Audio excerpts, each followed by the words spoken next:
ہر طرح کی تعریف اللہ تعالیٰ کے لیے ہے، شکر کرنے والے کی حمد۔ اس کی ذات پاک ہے اور اسی کے لیے ہر طرح کی حمد ہے۔ کوئی شمار کرنے والا اس کی نعمتوں کو شمار نہیں کر سکتا۔ اس کا خیر بے پناہ ہے اور اس کا انعام وافر ہے، اور میں گواہی دیتا ہوں کہ اللہ کے علاوہ کوئی معبود نہیں، وہ اکیلا ہے، اس کا کوئی شریک نہیں، ایسی گواہی جسے آخرت کے دن کے لیے ذخیرہ بناتا ہوں۔ اور میں گواہی دیتا ہوں کہ ہمارے سردار و نبی محمد اللہ کے بندہ و رسول سب سے بہتر حمد کرنے والے اور سب سے افضل ذکر کرنے والے ہیں۔ اللہ کا درود و سلام ہو ان پر، ان کی نیک پاکیزہ آل و اولاد پر، ان کے روشن مبارک صحابہ کرام پر جو سب کے سب اللہ کے دین کی مدد کرنے والے تھے، اور تابعین پر، اور جو حق کے ساتھ ان کی اتباع کریں ان پر، اور بہت زیادہ سلامتی ہو۔ اما بعد، میں آپ سب کو اور خود کو اللہ عز و جل کے تقوی کی وصیت کرتا ہوں۔ اللہ کا تقوی اختیار کرو، اللہ آپ سب پر رحم کرے۔ تکلف اختیار کرنے والوں میں سے نہ ہو جاؤ، تکلف میں سے اللہ آپ سب کی حفاظت فرمائے۔ بغیر علم کے بولنا ہے، اپنے سے بڑے شخص کی مخالفت کرنا ہے، ایسی چیزوں کی لالچ کرنا ہے جسے پایا نہیں جا سکتا، لا یعنی چیزوں میں داخل ہونا ہے۔ جو لا یعنی چیزوں میں داخل ہوا وہ سچ سے محروم ہو گیا، اسے ایسی چیزیں ملیں جنہیں وہ پسند نہیں کرتا۔ بندہ کو اللہ کی جانب سے نظر انداز کیے جانے کی علامت میں سے یہ ہے کہ وہ اسے لا یعنی چیزوں میں مشغول کر دیتا ہے۔ ایک مسلمان کا اس کے ساتھی کے ساتھ اختلاف اس کی عزت کو جائز نہیں قرار دیتا، اس کی غیبت کو حلال نہیں کرتا، اس کے قطع تعلق کی اجازت نہیں دیتا۔ عقلا نے کہا ہے، آرا پیش کرنے کے لیے ہیں، تھوپنے کے لیے نہیں، نقطۂ نظر ابلاغ کے لیے ہیں، منوانے کے لیے نہیں۔ حکمہ نے اختلاف کے ادب اور ادب کے اختلاف کے مابین فرق کیا ہے، تو نیک بخت اے اللہ کے بندے وہ ہے جو اپنی قناعت سے بے نیاز ہوا، اور اپنے تواضع کی وجہ سے بڑا ہوا، اپنے حسن اخلاق کی وجہ سے عظیم ہوا۔ کہہ دیجئے کہ میں تم سے اس پر کوئی بدلہ طلب نہیں کرتا، اور نہ میں تکلف کرنے والوں میں سے ہوں۔ مسلمانوں، مہلک بیماری اور تباہ کن خطرہ جو انسانی اقدار کا خاتمہ کرتا ہے، وہ ایسی بیماری ہے جو فرد، امت اور سماج کو شکار بناتی ہے۔ یہ بیماری جب سخت ہو جاتی ہے اور پھیل جاتی ہے تو لوگوں میں تباہی مچا کر رکھ دیتی ہے۔ یہ ایسی بیماری ہے جب اس کا سینگ نکل جائے تو وہ متعلم و غیر متعلم، مہذب و غیر مہذب، اور دیندار و غیر دیندار کے مابین فرق نہیں کرتی ہے۔ وہ بیماری غرور کے مصادر، ظلم کے سرچشموں، نفرت کے اسباب اور فساد و افساد کی راہوں میں سے ایک ہے۔ وہ اے اللہ کے بندو تعصب اور عصبیت ہے، اور وہ سب کا سب جاہلیت کا دعویٰ اور جاہلیت کی حمیت ہے۔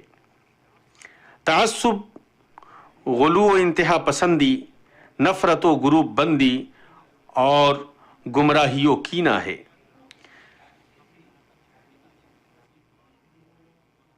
حق، عدل اور معروضیت کے مخالف تصورات، مفاہیم اور طریقوں کی گھناؤنی جذباتی تابعداری ہے۔ تعصب اندھا جذبہ، بے لگام احساس، پیشگی احکام اور دوسروں کو گھٹیا سمجھنا ہے۔ تعصب مکمل تابعداری اور جماعت، گروہ، قبیلہ، گروپ اور نسل کے ساتھ بصیرت کے بغیر چلنا ہے۔ تعصب اشخاص کے ساتھ تعلق، افکار کو مضبوطی سے تھامے رہنے اور اصولوں پر اصرار کرنے میں غلو کرنا ہے، جو رواداری کے لیے کوئی جگہ، باہمی تفہیم کے لیے کوئی میدان اور قبول کرنے کے لیے کوئی موقع نہیں چھوڑتا ہے۔ لوگوں اور سماجوں کو دینی، نسلی، مذہبی، قبائلی، سیاسی، فکری، علاقائی اور کھیل وغیرہ کے گروپوں میں لوگوں اور معاشرے کو بانٹنے میں طے شدہ تصورات سے تعصب پیدا ہوتا ہے۔ مسلمانوں، تعصب کی حقیقت یہ ہے کہ دلیل ظاہر ہونے کے باوجود نفس میں موجود اغراض، خواہشات اور جانبداری کے سبب حق کو صاحب حق سے قبول نہیں کیا جائے۔ تعصب باطل کا دفاع کرنا ہے، جبکہ متعصب سوچتا ہے کہ دلیل و برہان کے بغیر وہی ہمیشہ حق پر ہے، اس کے علاوہ شخص ہمیشہ غلطی پر ہے، حالانکہ وہی باطل پر ہوتا ہے گرچہ اس کے ساتھ حجت و برہان ہو۔ ہٹ دھرمی، تنگ نظری، جمود، ہم آہنگی کا نہ ہونا اور بقائے باہم کا انکار، یہ سب کی سب تعصب کی قسمیں ہیں۔ یہ سب کی سب اس کے اختیار کرنے والے شخص میں نفرت و کینہ کے اسباب کو بڑھاوا دیتے ہیں۔ ان کی وجہ سے اجتماعیت اور ہم آہنگی کے مشکلات کے حل کرنے اور تعمیر و تعاون کے مواقع فوت ہوتے ہیں۔ تعصب رواداری، کھلے پن اور دوسروں کو قبول کرنے کے ساتھ جمع نہیں ہوتا ہے۔ پیارے ساتھیوں، تعصب و عصبیت توڑ کر رکھ دینے والی بیماری ہے جو ہٹ دھرمی اور اندھی تقلید کی طرف لے جاتی ہے۔ وہ ایسا دبیز پردہ ڈال دیتی ہے جو حق اور نئی مفید چیز کے قبول کرنے سے روکتا ہے، برے کو اچھا بنا دیتا ہے، اچھے کو برے میں بدل دیتا ہے۔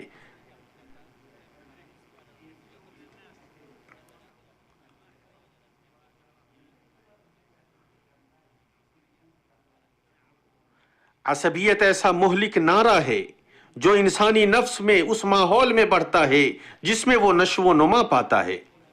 اسی میں چھوٹے کی پرورش ہوتی ہے، اسی میں بڑے مرد و عورت بوڑھے ہوتے ہیں۔ عصبیت سماجی رشتوں کو چکنا چور کرتی ہے، اتحاد و الفت کی روح کو سلب کرتی ہے، نفاق اور گروپ بندی کی بیج بوتی ہے، طاقتوں کو تباہ کرتی ہے، قوت کو کمزور کرتی ہے اور تعمیر کو منہدم کرتی ہے۔ کیا تم نے اس متعصب سے بڑا کسی کو دیکھا جو اپنی قوم کے شریر لوگوں کو دوسروں کے بہتر لوگوں سے بہتر دیکھتا ہو؟ تعصب امتیاز، طرفداری اور درجہ بندی کو پیدا کرتا ہے، عقل و نگاہ پر موٹا پردہ ڈال دیتا ہے، حق کو پانے اور اسے تلاشنے اور اچھے برے میں تمیز کرنے سے روکتا ہے۔ مسلمانوں، تعصب کے مظاہر ہیں۔ ان میں سے دوسروں کو حقیر جاننا، ان میں نقص نکالنا اور ان کی اہلیت و حقوق کا اعتراف نہیں کرنا ہے۔ تعصب کے سب سے ظاہر ترین مظاہر میں سے وابستگیوں کو صلاحیتوں پر مقدم کرنا ہے۔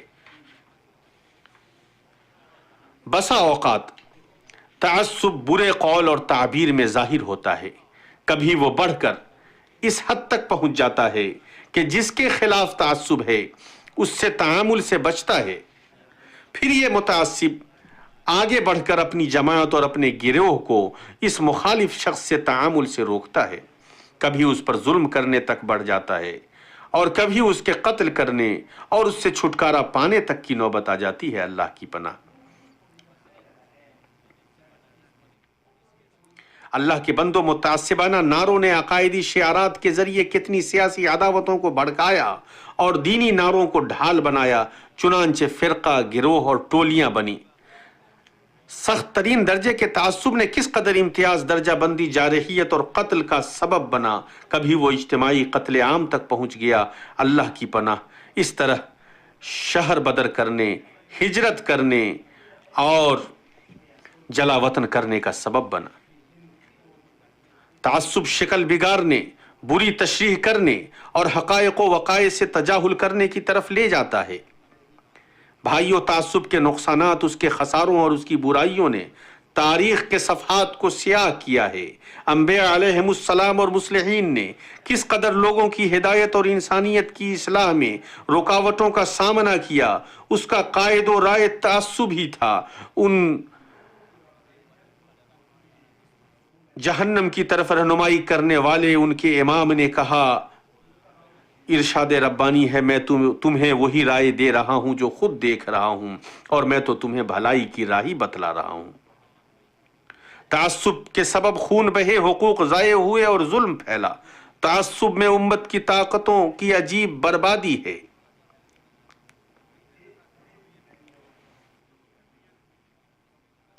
عصبیت جب ترقیاتی منصوبوں میں داخل ہو جاتی ہے تو ان کا ستیہ ناش کر دیتی ہے، خواہ وہ اقتصادی ہو، سیاسی ہو، تعلیمی ہو، انتظامی ہو، ثقافتی یا دینی ہو یا کسی اور دوسری چیز میں ہو۔ بعض حضرات اپنے غرور کی تسلی یا اپنی ذات کے کسی نقص یا اپنے تجربات یا اپنی صلاحیتوں کے نقص پر پردہ ڈالنے کے لیے یا اپنی ناکامی کو درست ٹھہرانے کے لیے تعصب کی راہ پر چلتے ہیں۔ کبھی وہ اسے استعمال کرتے ہیں تاکہ دین یا سیاست یا ثقافت میں اپنا مرکز بنائیں، خواہ وہ تحریروں یا تالیفات میں ہوں یا ایسی پارٹیوں، جماعتوں، گروپوں اور اداروں کی تشکیل دے کر جو نسلی، مذہبی، علاقائی، قبائلی یا فکری وابستگی کی بنیاد پر قائم ہوں۔ مسلمانوں، بیماری کی تشخیص اور مرض کا انکشاف کرنا ہی علاج کی سب سے درست راہ اور علاج کا اور معاشرہ و زندگی میں سلبی مرض کے آثار کے محاصرے کا کامیاب ترین راستہ ہے۔ اسی وجہ سے اے اللہ کے بندو، تعصب کے ظہور اور عصبیت بھڑکانے والی چیزوں کے اسباب پر غور کرنا ضروری ہے۔ ان اسباب میں سر فہرست اللہ آپ سب کی حفاظت فرمائے سماجی تربیت اور نشو و نما ہے۔ جو شخص ایسے معاشرے میں پروان چڑھے جو عصبیت کو غذا فراہم کرتا ہے، وہ متعصبوں کو پیدا کرتا ہے جن سے ظلم، تکبر، نظام معاشی اور الگ تھلگ کرنے کا صدور ہوتا ہے۔ انسان متعصب نہیں پیدا ہوتا ہے بلکہ وہ اسے تقلید، تعلیم اور تربیت کے ذریعے لیتا ہے۔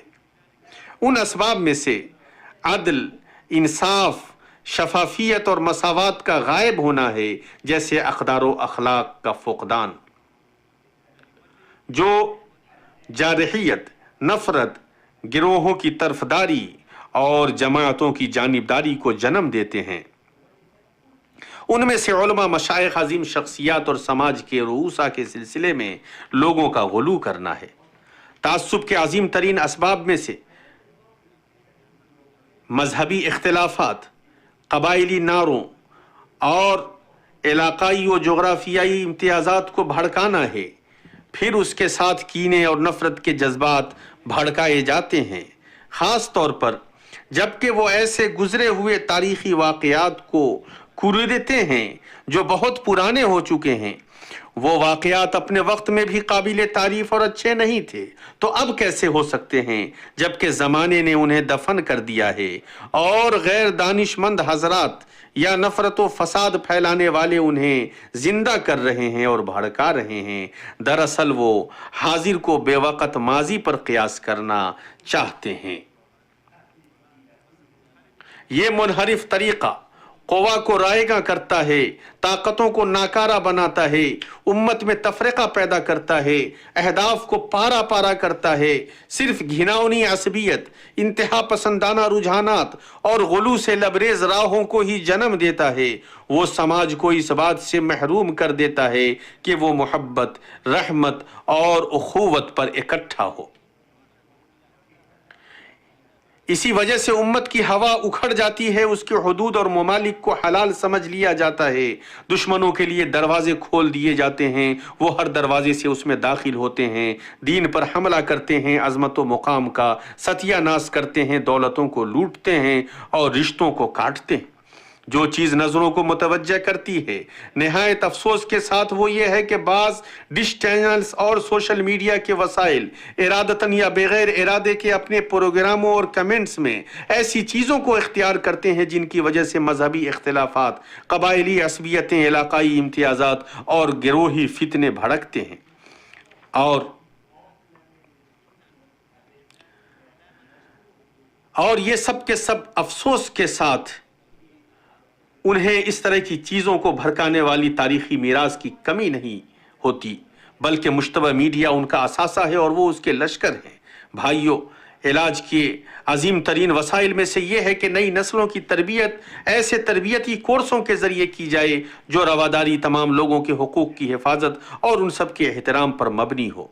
علاج کے اہم وسائل میں سے ایسے نظاموں کو وضع کرنا ہے جو تعصب کے سامنے حائل ہو جائیں، مختلف شکلوں کی امتیاز اور درجہ بندی کا مقابلہ کرنے، عدل و حقوق کی حفاظت کو یقینی بنانے کے لیے واضح پالیسیاں اختیار کی جائیں۔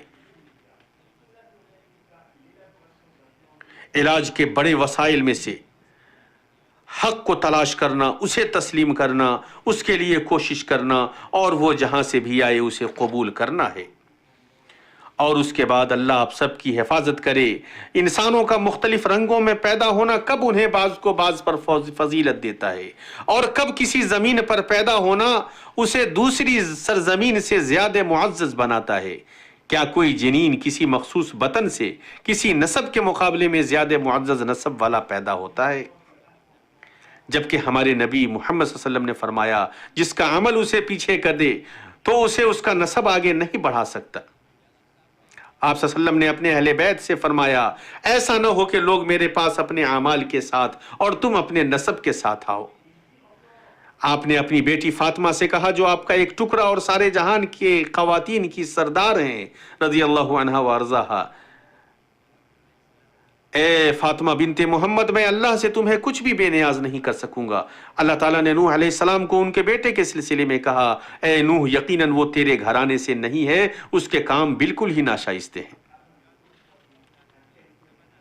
تو عصبیتیں نہیں ہیں مگر اوہام کا غلبہ جسے چھوٹے لوگ وہمی عظمتوں کو حاصل کرنے کے لیے اختیار کرتے ہیں۔ یہ ایسی عظمتیں ہیں جن میں کوئی قیمت نہیں لگتی، نہ ہی محنت کرنی پڑتی ہے اور نہ ہی وہ کوئی پھل دیتی ہے۔ تو انسان خود اپنے نفس کا ذمہ دار ہے، جو کچھ خیر اس نے کمایا ہے وہ اسے آگے بڑھاتا ہے۔ آپ صلی اللہ علیہ وسلم نے فرمایا ہم میں سے نہیں ہے جو عصبیت کی طرف بلائے، ہم میں سے نہیں ہے جو عصبیت کی بنیاد پر قتال کرے، اور ہم میں سے نہیں ہے جو عصبیت پر مرے۔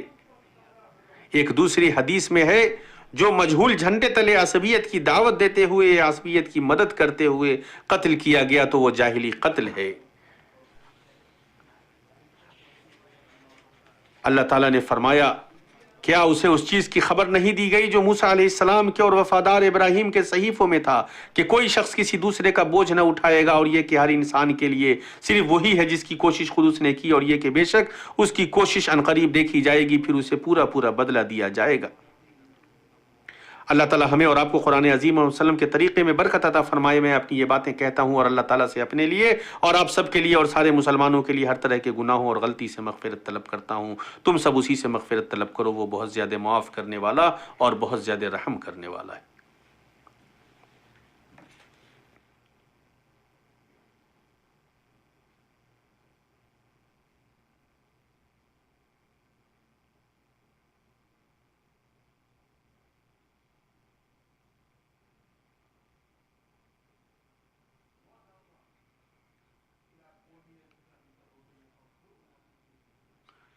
ہر طرح کی تعریف اللہ تعالیٰ کے لیے ہے، اور یقیناً اس نے شکر گزار کے لیے زیادہ کا اعلان کیا ہے۔ اللہ کے علاوہ کوئی معبود نہیں، وہ اکیلا ہے، اس کا کوئی شریک نہیں۔ ایسی گواہی جو اس کے کہنے والے کو قدرت والے بادشاہ کے پاس راستی اور عزت کی بیٹھک میں پہنچاتی ہے۔ اور میں گواہی دیتا ہوں کہ ہمارے سردار و نبی محمد اللہ کے بندہ و رسول اور آیات و صورتوں کے ذریعے تائید کیے ہوئے ہیں۔ اللہ تعالیٰ کا درود و سلام اور برکتیں نازل ہوں ان پر، ان کی آل و اولاد اور ان کے صحابہ کرام پر جن کے ذریعے دین کو غلبہ و فتح نصیب ہوا۔ مسلمانوں، انسان اپنی قوم اور ملک سے محبت کرے یہ عصبیت نہیں ہے۔ قبیلے کی طرف انتساب، مذہب سے تعلق رکھنا اور ملک سے محبت کرنا تعصب کے علاوہ ہے۔ یہ مخلوق میں اللہ تعالیٰ کی سنت ہے کہ اس نے انہیں گروہوں اور قبیلوں میں بانٹا ہے تاکہ وہ باہم پہچانے جائیں۔ ان کے نزدیک ان کے وطنوں اور ممالک کو محبوب بنا دیا گیا ہے۔ اللہ تعالیٰ نے فرمایا انہوں نے کہا بھلا ہم اللہ کی راہ میں جہاد کیوں نہ کریں گے؟ ہم تو اپنے گھروں سے اجاڑے گئے ہیں اور بچوں سے دور کر دیے گئے ہیں۔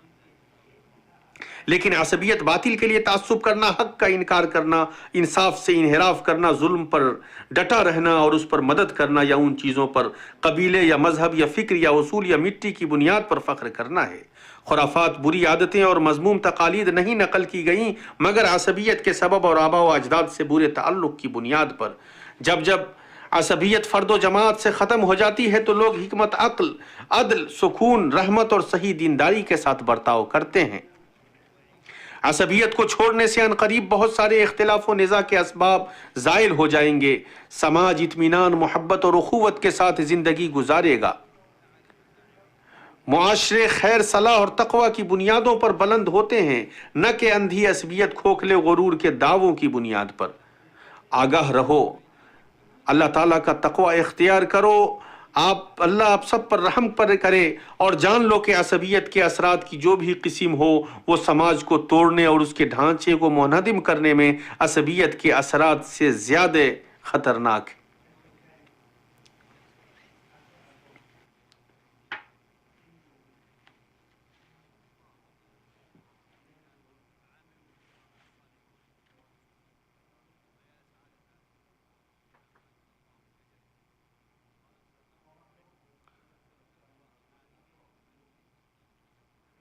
جس نے اس قیمتی موقع کو سمجھا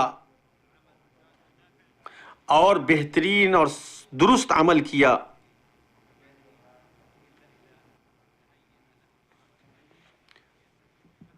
اور مکمل طور پر اس بات کے لیے تیار ہوا کہ خود کو تعصب سے الگ کرے، تو وہی کامیاب ہے۔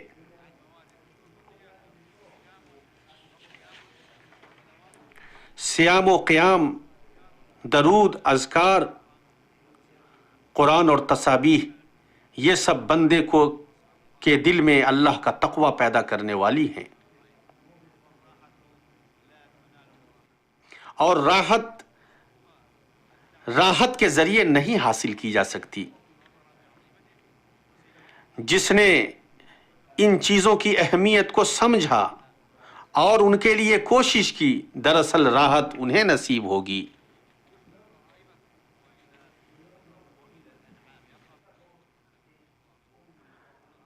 لوگو، اللہ رب العالمین کا تقوی اختیار کرو اور طاعتوں کے لیے کوشش کرو اور خوب محنت کرو، اور اپنے رب سے عہد و پیمان کرو، اس لیے کہ کتنے لوگ ہیں جو قبروں میں دفن کر دیے گئے۔ تو ہم اللہ رب العالمین سے نفسوں کے لیے خیر کی دعا کرتے ہیں اور اچھی نعمت کی دعا کرتے ہیں۔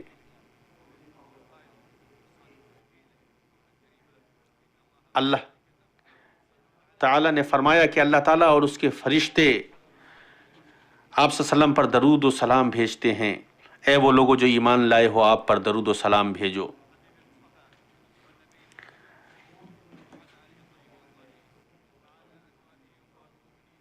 اے اللہ، درود و سلام نازل ہو آپ پر،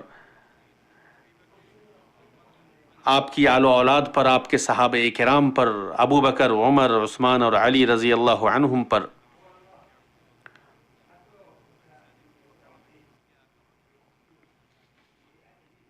اے اللہ، اسلام اور مسلمانوں کو غلبہ عطا فرما۔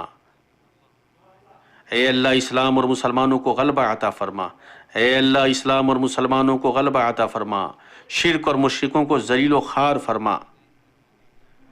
اے اللہ، ملت کے دشمنوں کو ذلیل فرما۔ اے اللہ، ہمارے ملکوں میں ہمیں امن و سکون کے ساتھ رکھ۔ اے اللہ، تو اپنی ولایت انہیں دے جو تجھ سے ڈریں اور تیرا تقوی اختیار کریں، اور تو انہیں اسلام اور مسلمانوں کے لیے غلبہ بنا دے۔